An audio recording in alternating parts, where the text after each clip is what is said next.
បានជួបមួយស្រីអូឡអត់ទៅចំបីខែកំពុងចាchờ caoតែអូនច្រកនេះមួយស្ដាប់សំឡេងមកទីសំឡេងផ្ញើតាពីតាកុំរែកខាងខ្ញុំទៅយប់ជ្រៅនៅស្ដាប់សំឡេងខ្លោចស្នាជីវិត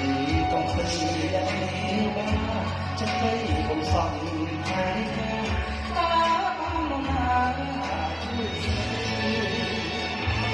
មានស្នេហ៍ជុំរុំមិនមក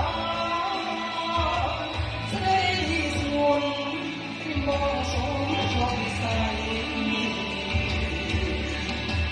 អូចាំពេញបងមានរស្មីและช่วยបំភ្លឺនេះត្រេះ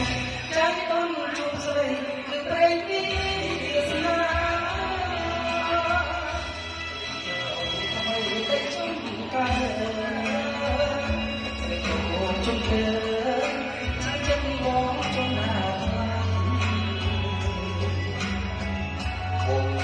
ត្រឡប់មកជាមិនមកមកអូនណាស្រីស្មងស្មាត់ទៅបានសុខសាន្តប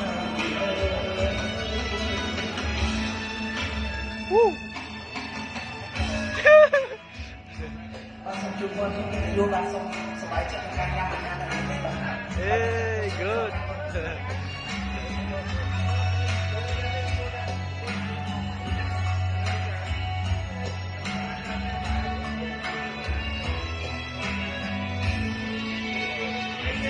មានស្នេហ៍ជួយ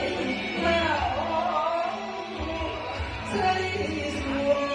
ត្រៀមបងសូមក្នុងវិស័យដូចចាំពេញវងមានរស្មីដែលជួយបំភ្លឺ